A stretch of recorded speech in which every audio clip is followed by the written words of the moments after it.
Although Jeet Kune Do is based on Kung Fu, it uses many other techniques as well. It even incorporates Western boxing into the Eastern fighting arts.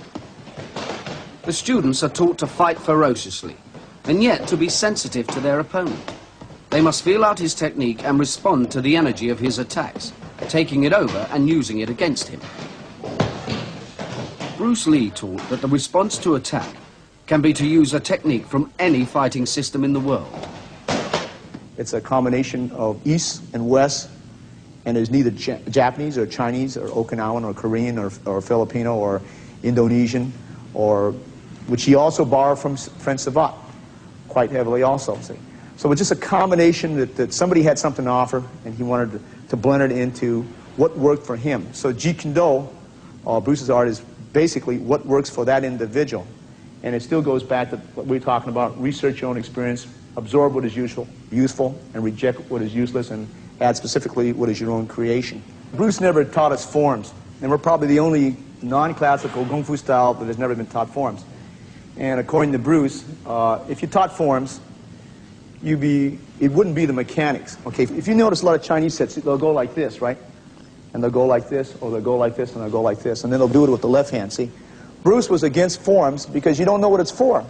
Why not just practice it like this? And break, then hit the groin and hit the face and hit, rather than practice it like this and not know what the meaning is for. For instance, if I go like this, why not practice? Rather than do it in a set, why not practice what it's for? It is not like the movies where you see the hook kick and cyclone kick. It is nothing something like this. Let's say we go like this, and this stuff that you would see, very seldom Bruce would use. In all the confrontations that I've seen Bruce, an actual confrontation, I've never seen him do any of this at all, unless he just playing around with the man, okay? So all this high kicking and flashy kicking is usually out. For an example,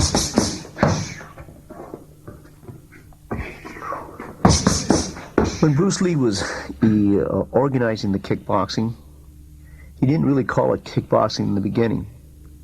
But he says, we're going to learn a kick, and our kicking is going to be like a boxer. At that time, he felt that a lot of systems, they slugged with the foot. He says, you want to fence with your foot. You want to box with your feet like a boxer. You don't want to use it. So almost 80% of his strikes were with the front leg and the front hand. Because he felt if you were right-handed, that's your most powerful punch. If you're right leg, that's most powerful kick. And since the left hand was weaker, he would put the left hand back for more power. And because in boxing he analyzed it that the jab scored so frequently but could not put the person out of commission. It just added up a lot of points. So that's why he put the left hand back for more power, and he felt if you put the strongest hand forward at that time, okay, whether you're right-handed or left-handed, then it's going to be more powerful. And for him it worked beautifully because he had the power, he worked on it. His 3-inch punch was phenomenal. Very few people, pound for pound, I think he punches. He's like the hardest puncher you would ever meet, you know. He's like a miniature Marciano. You might look at his boxing form and you'll say, well, that's not maybe the most polished boxing form you see. He would be like a Marciano, a miniature Marciano or a miniature Frazier, you know. And although he admired Muhammad Ali because he liked the left hand to score frequently. That's why sometimes he would drop his lead. Sometimes people say, no, he's dropping his, we're talking about Muhammad Ali, he dropped his lead. And that's what Bruce Lee did. He dropped his right lead because he said the jab coming up is hard to see. But as the years evolved, he took the trapping that came off of a kickboxing mode. In other words, the kickboxing mode would be like almost, I would say, Savate, kind of a mixture between Savate and Muay Thai and Northern Chinese systems of kicking. As I remember, Bruce Lee would blow away people on the first strike and on the first hit, which made it different.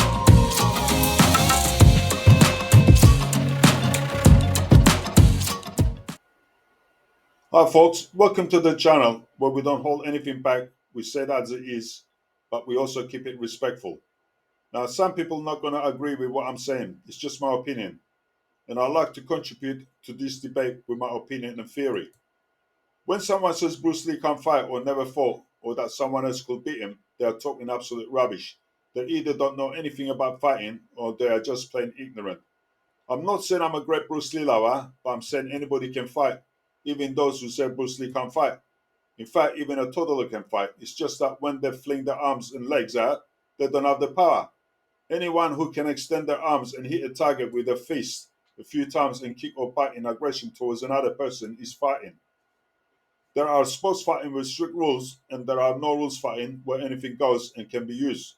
Just because you haven't fought in the ring, cage, or in tournament doesn't mean you can't fight or you're not a fighter. You don't need to fight in sports rules to be a fighter. You don't need to be Mark Tyson or John Jones to be known as a fighter. There are people out there who can fight as well as them, but they have not chosen that profession or don't have the confidence to go and train to be sports fighters. But if they are cornered, then their fighting instincts will come out. In 50 years, no one ever came out and said or even claimed they beat Bruce. If they did, they will have been more famous than Bruce and they will have had proof to show this, but there is no proof. But here is the point: Bruce has proof, and the proof Bruce has is more solid than those who say he can fight. And that is factual evidence from top martial arts experts from his time that Bruce was unbeatable. Why will top martial arts experts say this? What have they got to gain by saying this even after 50 years? Bruce doesn't have proof of any fights because he did not believe in sports fighting with rules. He was only interested in no rules fighting, real fighting where anything goes. Now that's what you call fighting. Not when a ref steps in and stops the fight and you go home safe. Big or small, a man can't fight with broken kneecaps or broken legs. If his eyes are poked out or Adam's apples punched and can't breathe or arm broken or getting kicked in any part of the body, especially by Bruce and especially on the head, well, you got a problem.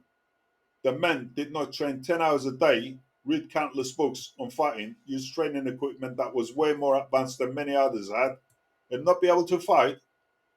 The list goes on. A lot of people get persuaded and influenced easily by others who know and who don't know how to fight. You should look at things logically and do research yourself because you can say he can fight or he can't fight. Just because someone who's done a bit of fighting comes out trash talking and boasting he can beat Bruce after he died 50 years ago does not prove he can really beat Bruce. Truth is, you have to laugh and say, how do you know you can? The man died 50 years ago.